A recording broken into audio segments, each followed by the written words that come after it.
सनातन धर्म में महर्षि दुर्वासा को महान और ज्ञानी ऋषि माना जाता है। ऋषि दुर्वासा को भगवान भोलेनाथ का अंश माना जाता है। मान्यता है कि ऋषि दुर्वासा त्रेतायुग, द्वापरयुग और सतयुग में भी जीवित थे। दुर्वासा ऋषि रामायण और महाभारत काल का भी हिस्सा रहे हैं। ऋषि दुर्वासा अपने क्रोध के कारण जाने जाते थे। ऋषि दुर्वासा की उत्पत्ति क्रोध के कारण हुई थी। पौराणिक ग्रंथों में ऋषि दुर्वासा के जन्म की कथा का वर्णन है। ऋषि दुर्वासा अत्यंत बुद्धिजीवी थे और उन्होंने कई ऋचाओं की रचना की थी। ऋषि अत्रि ने पुत्रोत्पत्ति के लिए ऋक्ष पर्वत पर पत्नी अनुसुया के साथ घोर तप किया था। अत्रि दंपति की तपस्या और त्रिदेवों की प्रसन्नता के फलस्वरूप विष्णु के अंश से महायोगी दत्तात्रेय, ब्रह्मा के अंश से चंद्रमा तथा शंकर के अंश से महामुनि दुर्वासा महर्षि अत्रि एवं देवी अनुसुया के पुत्र रूप में आविर्भूत हुए। पौराणिक कथा के अनुसार एक समय भगवान शिव को बेहद भयंकर क्रोध आ गया था। उनके क्रोध को देखकर सभी देवता भय से छिप गए। तब माता पार्वती ने शिव को शांत किया। भगवान शिव ने अपने गुस्से को ऋषि अत्रि की पत्नी अनुसुया के अंदर संचित कर दिया। इसके बाद अनुसुया ने बच्चे को जन्म दिया, जिसका नाम दुर्वासा रखा गया। दुर्वासा का स्वभाव बचपन से ही बेहद तेज व गुस्से वाला था। भगवान शिव के क्रोध अवतार होने के कारण ऋषि दुर्वासा को अत्यधिक गुस्सा आता था। ऋषि दुर्वासा ने अपने तप से सभी सिद्धियों पर जीत हासिल कर ली थी।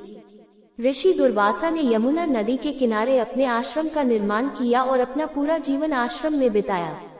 ऋषि दुर्वासा का विवाह ऋषि अम्बरीश की कन्या से हुआ था। ऋषि अम्बरीश दुर्वासा की क्रोधाग्नि को जानते थे। पुत्री के साथ कोई अनिष्ट न हो, इसके लिए उन्होंने ऋषि दुर्वासा से बेटी से कोई भूल होने पर क्षमादान करने की प्रार्थना की। तब दुर्वासा ऋषि ने उन्हें वचन दिया कि वह उनकी बेटी के 100 अपराध क्षमा करेंगे।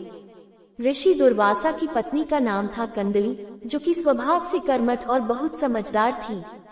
वह हर एक बात का ख्याल रखती थी। एक दिन ऋषि दुर्वासा ने रात में भोजन के बाद पत्नी से कहा कि मुझे कल ब्रह्म मुहूर्त में जरूर उठा दें। अगली सुबह ऋषि की पत्नी कंदली ब्रह्म मुहूर्त में ऋषि दुर्वासा को नहीं उठा पाई। सुबह सूर्योदय के बाद जब ऋषि की आंख खुली तो दिन चढ़ाया था। वह कंदली पर बहुत क्रोधित हुए और उन्हें भस्म हो जाने का श्राप दे दिया। ऋषि के श्राप का तुरंत असर हुआ और कंदली राख में बदल गई। जब कंदली के पिता ऋषि अम्बरीश आए तो अपनी पुत्री को राख बना देखकर बहुत दुखी हुए। तब दुर्वासा ऋषि ने कंदली की राख को केले के पेड़ में बदल दिया और वरदान दिया कि अब से यह हर पूजा व अनुष्ठान का हिस्सा बनेगी। इस तरह से केले के पेड़ का जन्म हुआ और कदली फल यानी केले का फल हर पूजा का प्रसाद बन गया। वाल्मीकि रामायण के अनुसार एक दिन काल तपस्वी का रूप धारण कर श्री राम से मिलने अयोध्या आए। काल ने प्रभु श्री राम से अपनी मुलाकात को गुप्त रखने के साथ यह शर्त रखी कि यदि कोई हमें बात करते हुए देख लेगा तो आपको उसका वध करना पड़ेगा। श्री राम ने काल को वचन दे दिया और कमरे में कोई अंदर न आ सके, इसके लिए लक्ष्मण को द्वार पर खड़ा कर दिया। तभी वहां दुर्वासा ऋषि श्री राम से मिलने आ गए और कमरे में जाने लगे, लेकिन उन्हें लक्ष्मण ने रोक दिया, जिससे वे क्रोधित हो गए और बोले कि अगर इसी समय तुमने श्री राम को मेरे आने की खबर नहीं दी तो मैं पूरे अयोध्या की जनता को श्राप दे दूंगा। लक्ष्मण ने सोचा संपूर्ण प्रजा का नाश होने से अच्छा है कि मैं ही अपना प्राण त्याग दूं। तब लक्ष्मण ने श्री राम को जाकर पूरी बात बता दी। जब श्री राम ने ये बात महर्षि वशिष्ठ को बताई तो उन्होंने कहा कि आप लक्ष्मण का त्याग कर दीजिए। साधु पुरुष का त्याग व वध एक ही समान है। श्री राम ने ऐसा ही किया। श्री राम द्वारा त्यागे जाने से दुखी होकर लक्ष्मण सीधे सरयू नदी के तट पर पहुँचे और योग क्रिया द्वारा अपना शरीर त्याग दिया। पौराणिक कथाओं के अनुसार एक बार ऋषि दुर्वासा ने देवराज इंद्र को पारिजात फूलों की माला भेंट की, लेकिन इंद्र ने अभिमान में उस माला को अपने हाथी ऐरावत को पहना दिया। ऐरावत ने उस माला को अपनी सूंड में लपेटकर नीचे फेंक दिया।